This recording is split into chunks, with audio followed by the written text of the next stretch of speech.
Shadows of Britain. Rendlesham Forest. Rendlesham Forest is ordinary by daylight. Pine trees planted in straight lines, sandy soil that drains quickly, flat paths that give no sense of drama or isolation.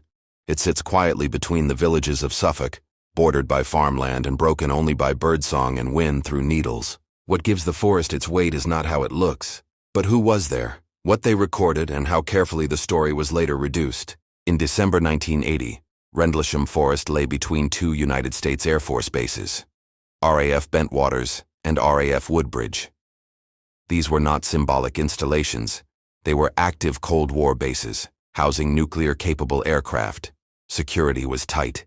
Personnel were trained observers, accustomed to aircraft flares and false alarms. On the night of 26 December, airmen on patrol reported unusual lights descending into the forest, not moving like aircraft, not flaring, not behaving predictably. They believed something had crashed.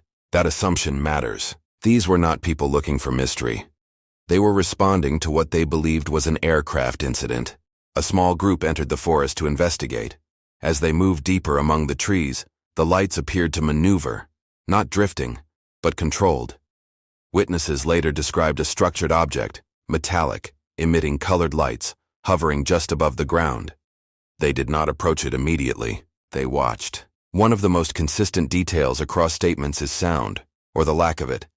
No engine noise, no impact, no mechanical hum. Only the forest itself, unnaturally quiet. At some point, the object moved away rapidly, accelerating beyond anything familiar. The patrol returned to base and filed reports. No public announcement was made. 2 nights later, events escalated. Deputy Base Commander Lieutenant Colonel Charles Halt led a second investigation into the forest. This time, equipment was taken. Radiation detectors were used. Measurements were logged. They found 3 small indentations in a triangular pattern on the forest floor, consistent with something having rested there briefly. Radiation readings at those points were higher than background levels. Not dangerous, but abnormal. As the team moved through the forest, lights were again observed. Halt recorded the event on a handheld tape recorder, narrating in real time. His voice is calm, professional, controlled. He describes lights moving through trees, splitting, rejoining, and one beam directed downward. At one point, he notes the light shining toward the base itself. That detail would later become inconvenient. The recording still exists. It is not reconstructed. It is not second-hand. It is contemporaneous audio evidence of trained military personnel witnessing something they could not identify. In the days that followed, Halt wrote an official memorandum, later known as the Halt Memo, addressed to the Ministry of Defense. In it, he summarized the events, the radiation readings, the visual observations, and the uncertainty. The document is restrained, factual, and notably free of speculation. It does not claim extraterrestrials. It states something unexplained occurred. Years later, the UK Ministry of Defense would publicly downplay the incident, suggesting misidentified lights, stars, or a nearby lighthouse at Orford Ness.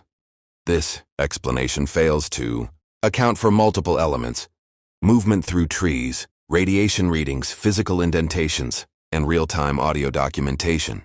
It also fails to explain why trained military officers would mistake a stationary lighthouse for a maneuvering object inside a forest. Some witnesses later changed their accounts. Others stood by them. As with many long-running cases, memory became contested ground. But the core evidence remains untouched. Multiple trained witnesses, physical ground traces, abnormal radiation readings, an official military memo, a live audio recording. No satisfactory explanation. Rendlesham Forest is often called Britain's Roswell, a label that does more harm than good. It invites sensationalism and dismisses the quieter truth. This was not chaos or hysteria. It was procedure encountering anomaly. What unsettles researchers most is not what the object was, but how the response was handled afterward. No full declassification, no comprehensive explanation, no attempt to reconcile contradictions. Instead, silence. Today, visitors to Rendlesham Forest often report a sense of flatness, not fear, not presence, but disorientation. Sound seems to drop unexpectedly. Distance feels misjudged. Paths feel longer than they should be. These experiences are subtle and easily dismissed, but they echo one theme common to the original reports. The forest interferes with perception.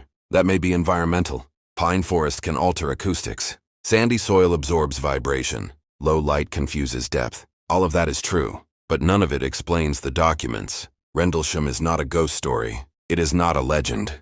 It is a place where official records admit something happened and we do not know what it was. That admission, more than any light in the trees, is what keeps the case alive. Rendlesham Forest does not ask to be believed. It stands quietly, holding a file that was never closed. Pendle Hill. Pendle Hill dominates its surroundings in a way that feels older than geography.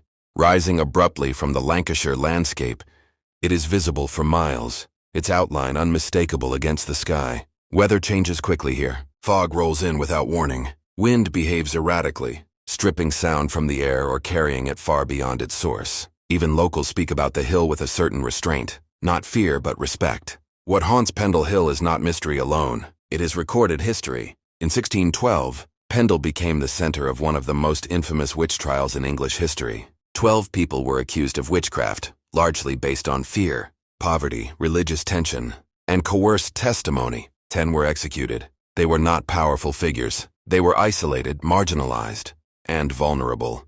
The kind of people history often consumes quietly. The trials were meticulously documented. Depositions, accusations, confessions, all written down, preserved and still readable today. This matters because Pendle's weight does not come from legend, but from certainty. We know who was accused. We know how they were questioned. We know how little evidence was required to end a life. The hill became a backdrop to injustice that was both legal and final. After the executions, Pendle did not fade back into anonymity. Stories emerged almost immediately. Sightings of figures on the hillside. Voices carried on the wind. Lights seen where no settlement stood. These were not told as entertainment. They were told cautiously, often privately, as observations rather than claims. What's striking is how the reports changed over time. Early accounts focused on presence rather than apparition. People described feeling watched while crossing the hill, particularly in low visibility. Some reported sudden disorientation, losing track of direction despite familiarity with the paths. Others described the sound of footsteps behind them that stopped when they stopped. These are not dramatic hauntings. They are subtle disturbances. The kind that make people doubt themselves, rather than the world around them. Modern hikers and walkers report similar experiences. Some note sudden drops in temperature isolated to small areas. Others describe fog that seems to thicken unnaturally fast, erasing landmarks within seconds. A recurring theme is unease without cause, an instinctive response that arrives before conscious thought. Environmental explanations exist. Pendle Hill's elevation and exposed position create rapid weather shifts. Fog forms quickly and unevenly. Wind over open ground distorts sound. The landscape itself interferes with perception. But again, that is only part of the story. Researchers studying landscape psychology note that places associated with historical trauma often produce stronger emotional reactions in visitors, even when those visitors are unaware of the history. The human brain responds not just to environment, but to context embedded in place, execution sites, battlegrounds, mass graves. Pendle Hill carries all three elements: isolation, documented violence, and unresolved moral weight. There are also recurring reports of figures on the hill at dusk or dawn, usually solitary, standing still, often seen at a distance. They do not approach. They do not gesture. They vanish when watched too closely, or when the observer looks away and back again. Skeptics suggest mist, shadows, or walkers misjudged by depth perception. Those explanations account for some sightings. They do not account for the consistency. What Pendle Hill produces over centuries is not spectacle but pattern. The same reactions, the same descriptions, the same locations, the same times of day. Even locals who dismiss ghost stories often avoid certain routes at night, not because they expect to see something, but because the hill feels different then, heavier, quieter, less predictable. Pendle Hill is not a place of jump scares or legends repeated for effect. It is a place where history never fully settled. The injustice that occurred there was never corrected. The accused were never exonerated in their lifetimes. Fear replaced evidence and law enforced belief. That kind of wrong does not echo loudly. It sinks into the ground. Pendle Hill does not demand belief. It offers experience. And for those who walk its paths long enough, especially in silence, the feeling is often the same. Not that something is present, but that something is remembered. Some places are haunted by spirits. Pendle Hill is haunted by certainty. The certainty that innocent people died here, and that the land has never quite let it go. Cannock Chase. Cannock Chase is a place people underestimate. By day, it is a wide expanse of woodland and heath in Staffordshire, crisscrossed by public paths and bordered by ordinary towns. Families picnic, cyclists pass, dog walkers follow familiar routes. It does not announce itself as dangerous or dramatic. That is precisely why what happens here unsettles people. For decades, Cannock Chase has accumulated reports that do not fit a single category. They are not limited to ghosts. They are not confined to one era. They include disappearances, sightings, disorientation, and encounters that leave people shaken, but unable to explain why. The pattern is subtle and persistent. One of the earliest layers is historical. During both World Wars, the chase was used extensively by the military. Training exercises, temporary camps, and troop movements left traces that are still visible in places. If you know where to look, nearby lies the German military cemetery, where nearly 5,000 prisoners of war and internees are buried. It is a place of order and care, and silence. Visitors often remark on how sound seems to dull as they approach, a common but notable observation in multiple wooded locations. History alone does not explain what followed. From the late 20th century onward, reports shifted from atmosphere to encounter. Walkers began describing a tall, dark figure seen between trees, motionless at first, then gone when approached. The figure is rarely described in detail. No face, no clothing features, just height, stillness, and sudden absence. What's striking is the lack of variation. Independent witnesses, separated by years, describe essentially the same thing. Alongside this, motorists driving through the chase at night report a different phenomenon. A childlike figure appearing briefly at the roadside, sometimes described as a girl, sometimes as simply small and pale, vanishing before vehicles can stop. No missing child reports align with sightings. No physical traces are found. These are not high-speed roads. There is time to see and time to realize nothing is there. Then there are the disappearances. Cannock Chase has a disproportionate number of missing person cases linked to its paths and surrounding areas.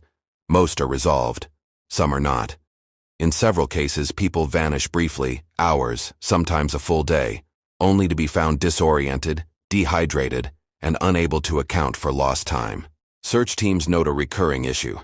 People are found closer than expected to where they went missing, in areas that had already been searched. This is not unique to Cannock Chase, but it is frequent enough here to raise concern among those tasked with looking. Environmental explanations exist. Dense tree cover disrupts GPS. The landscape looks uniform, causing circular walking patterns without the walker realizing. Fatigue sets in quickly. All of that is true, but it does not explain everything. Some who reappear report intense silence before becoming lost, a sudden drop in ambient sound, followed by confusion and panic. Others describe an overwhelming sense of being watched without direction or focus that triggers a fight-or-flight response. Psychologists point to anxiety and suggestion. The problem is timing. Many reports come from people unaware of Cannock Chase's reputation. Some only learn about it afterward, while trying to understand what happened to them. Their descriptions often match earlier accounts with unsettling accuracy. Another recurring element is light, not orbs or displays, but brief flashes between trees, like torches or reflections that cannot be located. Search teams have followed such lights only to find no source and no tracks.